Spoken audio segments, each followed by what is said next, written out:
Halo semuanya, bertemu kembali nih dengan kita kelompok satu paling aye, aye ye ye ye ye. Jadi pada kesempatan kali ini kita akan membahas mengenai 3 pilar etika organisasi. Disimak baik-baik ya teman-teman semuanya. Nah, ini untuk anggota kelompok kita ada 9 orang.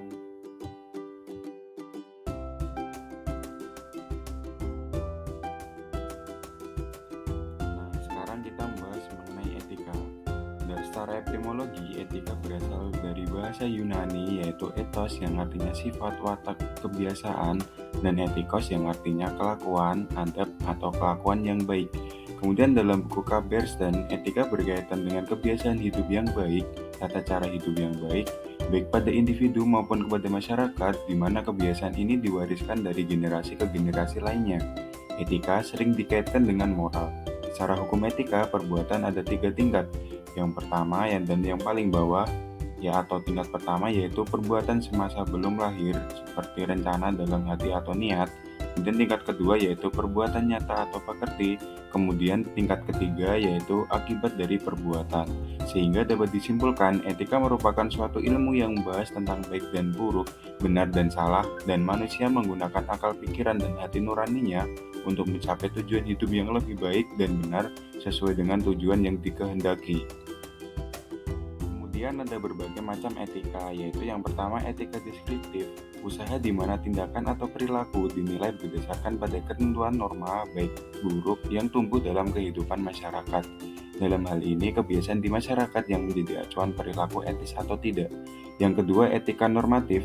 Etika ini berdasarkan pada sifat hakiki kesusilaan di mana manusia menjadikan norma-norma kesusilaan menjadi panutan atau acuan. Yang ketiga, etika deontologi. Etika yang suatu tindakan dinilai baik atau buruk berdasarkan apakah tindakan itu sesuai atau tidak dengan kewajiban. Etika deontologi tidak mempermasalahkan akibat dari tindakan yang dilakukan. Yang keempat, etika teleologi. Etika teologi menilai baik atau buruk berdasarkan tujuan atau akibat dari tindakan tersebut. Suatu tindakan atau perilaku dinilai baik apabila tujuannya baik dan akibatnya juga baik. Kemudian yang terakhir ada etika keutamaan. Etika keutamaan tidak mempermasalahkan akibat dari tindakan, tidak membuat moral menjadi dasar penilaian. Etika ini lebih mengutamakan pengembangan karakter moral pada diri setiap orang. Etika keutamaan sangat menghargai kebebasan dan rasionalitas manusia.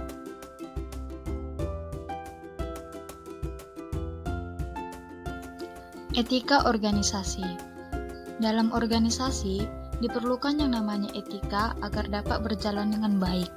Manusia yang merupakan makhluk sosial membutuhkan orang lain atau ketergantungan dengan orang lain. Itu sebabnya ada yang namanya kerjasama baik antar individu, 2 orang ataupun lebih, yang bertujuan dapat mencapai tujuan ataupun memenuhi kebutuhan. Bentuk kerjasama ini dapat bersifat sementara, yang bisa diatur dalam sebuah pola yang sistematis. Pola kerjasama ini sering disebut sebagai organisasi. Dalam berorganisasi, setiap individu harus memiliki etika yang berlandaskan pada nilai dan norma-norma yang ada pada lingkungan organisasi tersebut. Menurut David H. Holt, pengorganisasian adalah fungsi mengumpulkan sumber daya, mengalokasikan sumber daya, dan menata untuk memenuhi rencana organisasi. Dalam melaksanakan organisasi, ada beberapa prinsip yang harus ditetapkan, yaitu yang pertama, pembagian kerja atau division of work, kedua, wewenang dan tanggung jawab atau authority and responsibility, ketiga, disiplin, keempat, kesatuan komando atau unity of command, kelima, kesatuan langkah atau unity of direction, keenam, subordinasi, minat di bawah minat pada umumnya. Ketujuh, pemberian hadiah atau remuneration. Kedelapan, sentralisasi atau pemusatan. Kesembilan, jenjang hierarki. Kesepuluh, ketertiban. Kesebelas, kesamarataan. Kedua belas, stabilitas jabatan pegawai. Ketiga belas, inisiatif. Dan yang terakhir adalah kesatuan jiwa korps.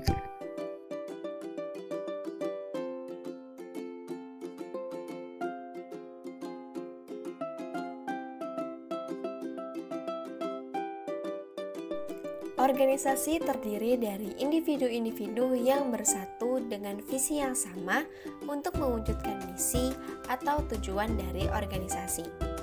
Setiap individu yang bergabung dalam organisasi tentunya memiliki latar belakang kehidupan yang berbeda. Dengan latar belakang yang berbeda tersebut, maka nilai-nilai yang dipegang oleh setiap individu di organisasi pun berbeda. Nilai pada individu tersebut membawa pengaruh pada etika individu saat berorganisasi. Faktor apa saja yang berpengaruh pada etika setiap individu? Yaitu antara lain 1. Pengaruh keluarga. Keluarga merupakan tempat pertama seseorang tumbuh dan berkembang. Keluarga juga menjadi tempat untuk seseorang mendapat pendidikan non-formal. Pada keluarga inilah terdapat nilai budaya yang menjadi dasar dalam berperilaku pada individu. 2. Faktor situasional. Faktor situasional yaitu ketika individu bertindak sesuai dengan kondisi yang dihadapi. 3. Nilai, moral, dan agama. Nilai, moral, dan agama pada individu dapat tumbuh mulai dari keluarga. Pada keluarga ditanamkan nilai, moral, dan agama yang dianut dan dipercaya secara turun-temurun. Nilai, moral, dan agama juga dapat dipengaruhi oleh lingkungan pergaulan atau lingkungan sosial yang dapat membentuk keyakinan dan kepercayaan yang dipilih oleh individu. Yang keempat, pengalaman. Pengalaman ialah hal yang sudah pernah dilalui dalam masa kehidupan individu. Pada setiap proses kehidupan, pastinya terdapat pelajaran, hikmah, atau pesan yang dapat berpengaruh pada perbaikan individu di tahap proses kehidupan selanjutnya. Dan yang kelima, pengaruh teman. Lingkungan sepergaulan atau lingkungan teman banyak membawa pengaruh pada etika individu. Dalam lingkungan pertemanan mempengaruhi pada pola kebiasaan etika individu. Lanjut, apa saja sih etika individu tersebut? Yang pertama ada integritas. Integritas ialah suatu konsep yang berkaitan dengan perilaku, nilai, metode, sarana, prinsip, harapan, dan keterpaduan berbagai hasil. Orang yang memiliki integritas berarti memiliki kepribadian yang jujur dan kuat. Salah satu bentuk integritas pribadi akan terlihat percaya diri dan elegan, serta tidak mudah terpengaruh oleh sesuatu hanya untuk melewati kegembiraan dan kesenangan sesaat. 2. Kejujuran.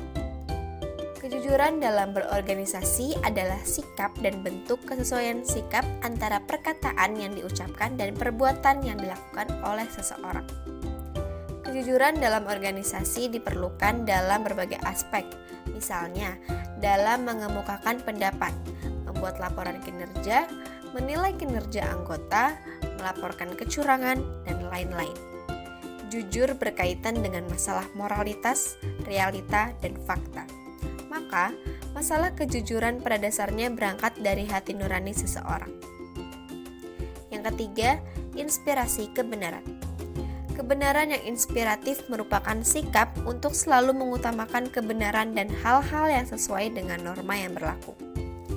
Dalam menjalankan organisasi, ada banyak tantangan dan masalah yang dihadapi baik dari internal maupun eksternal organisasi. Dalam menghadapi masalah, perlu untuk tetap berpegang pada hal-hal yang benar dan lurus. Artinya, seseorang perlu menghadapi masalah dengan tegas dan membangun sikap asertif dalam menjaga prinsip-prinsip organisasi agar tidak tergoyahkan. 4. Memperlakukan orang dengan benar. Setiap orang dalam organisasi harus dihargai tanpa memandang jabatan atau posisi. Baik kedudukannya lebih tinggi maupun lebih rendah, setiap orang dalam organisasi merupakan manusia yang setara. Dalam organisasi, kita perlu memperlakukan setiap orang dengan rasa hormat meskipun memiliki kekuasaan atau kedudukan yang lebih besar. Cara seorang pemimpin maupun manajer memperlakukan karyawan maupun stafnya akan mencerminkan bagaimana organisasi tersebut memandang hubungan antar sumber daya di dalamnya. Jika hubungan tersebut terjaga karena setiap orang saling menghargai dan memperlakukan siapapun dengan hormat, maka keharmonisan organisasi akan tetap terjaga. Yang kelima, berlaku wajar. Sebagai bagian dari organisasi, setiap orang perlu bersikap dan berperilaku sesuai norma-norma yang ada dan memahami prinsip-prinsip organisasi. Artinya, seluruh bagian dari organisasi, mulai dari pimpinan hingga anggota, perlu mematuhi aturan dalam organisasi tanpa terkecuali. Untuk mempertahankan keteraturan organisasi dan menjaga agar setiap orang berperilaku dan memiliki kinerja yang baik, bisa diterapkan dengan memberikan penghargaan maupun hukuman sebagai motivasi untuk memenuhi standar yang berlaku. Ketika seseorang berperilaku tidak sesuai harapan, maka perlu dilakukan pendekatan, evaluasi, dan pemecahan masalah agar terjadi peningkatan performa. Dan yang keenam, tingkat perkembangan moral yang tinggi. Moral sebagai tingkah laku hidup manusia yang didasarkan pada kesadaran bahwa seseorang terikat oleh keharusan untuk bertingkah laku baik sesuai dengan nilai dan norma yang berlaku dalam lingkungannya. Dalam organisasi, seringkali terdapat masalah yang dapat menimbulkan dilema moral. Dilema moral adalah situasi di mana pembuat keputusan harus mempertimbangkan dua atau lebih nilai atau kewajiban moral, tetapi hanya dapat melaksanakan satu dari alternatif itu. Seringkali seseorang dihadapkan dengan pilihan melanggar moral demi keuntungan pribadi atau mengikuti moral namun memiliki kerugian. Untuk itu, diperlukan perkembangan moral dalam organisasi agar setiap orang mengemban tugas dengan baik dan menjunjung tinggi nilai-nilai moral, integritas, dan kejujuran. Etika individu menjadi pembentuk kewajiban dalam individu untuk memenuhi tanggung jawabnya. Setiap individu dalam organisasi harus memenuhi etika moral yang menjadi dasar pembentukan etika organisasi. Apabila setiap individu mematuhi etika individu dalam memenuhi tanggung jawabnya, maka dalam organisasi tersebut akan berjalan seiringan antara tujuan organisasi dengan menerapkan prinsip beretika. Dengan kualitas individu dengan etika yang baik, juga meningkatkan kualitas organisasi yang baik pula. Pilar kedua ialah etika kepemimpinan. Seorang pemimpin adalah orang yang memiliki kemampuan untuk mempengaruhi orang lain, tidak hanya karena kekuasaan ataupun jabatan yang ia miliki, namun juga melalui sikap dan perilakunya. Etika menjadi acuan perilaku pemimpin dalam bertindak dan sebagai faktor penentu keberhasilan dari suatu kepemimpinan.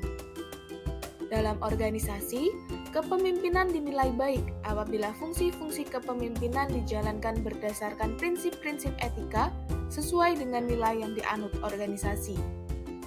Kepemimpinan yang beretika akan mampu menciptakan suasana kerja yang nyaman, produktivitas yang lebih tinggi, dan dapat menyelesaikan konflik yang ada dalam organisasi.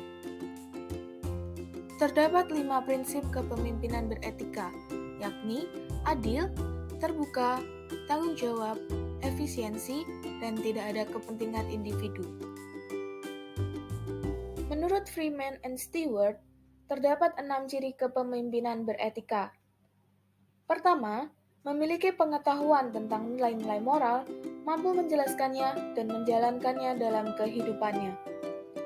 Yang kedua, senantiasa fokus kepada keberhasilan organisasi dibandingkan kepentingan individu. Ketiga, menemukan orang-orang berintegritas dan mengembangkan kepercayaan kepada mereka. Yang keempat, memelihara, menyatakan, dan mengembangkan nilai-nilai positif organisasi kepada masyarakat dan stakeholder. Hal ini perlu dilakukan untuk membangun komitmen pemimpin, kepedulian, dan tanggung jawab organisasi kepada masyarakat dan stakeholder. Kelima, mengembangkan mekanisme berbeda pendapat. Hal ini diperlukan untuk mengembangkan inovasi, pengembangan kelembagaan, atau alternatif solusi organisasi. Yang keenam, melihat nilai-nilai positif dari sisi atau pengalaman yang lain. Pemimpin perlu untuk mengambil keputusan sulit demi lahirnya keuntungan bagi wilayah, stakeholder, atau orang lain. Etika kepemimpinan berkaitan dengan interaksi dan tanggung jawab pemimpin terhadap masyarakat luas, lintas sektor, luar negeri, atau terhadap instansi itu sendiri. Hal ini menunjukkan bahwa seorang pemimpin perlu untuk menjalin hubungan yang baik dengan siapa saja berdasarkan standar etika tertentu yang dianggap baik. Maka dari itu penting untuk mengembangkan etika kepemimpinan yang dapat dilakukan dengan cara yang pertama, membangun kepemimpinan nasional melalui sistem manajemen nasional untuk menjalankan mekanisme kepemimpinan dan siklus penyelenggaraan negara. Yang kedua, melalui kepemimpinan super. Dalam dunia modern saat ini memerlukan seorang pemimpin yang kontemporer di mana pemimpin dapat menguasai ilmu pengetahuan, komunikasi, IT, hubungan sosial dan kolegial atau situasional. Dan yang ketiga, melalui kepemimpinan inklusif. Pemimpin hendaknya tidak membatasi hubungan pertemanan dengan beberapa orang saja, melainkan bergaul dengan atasan, bawahan, sejawat, lintas sektoral, laki-laki atau perempuan, dan lainnya.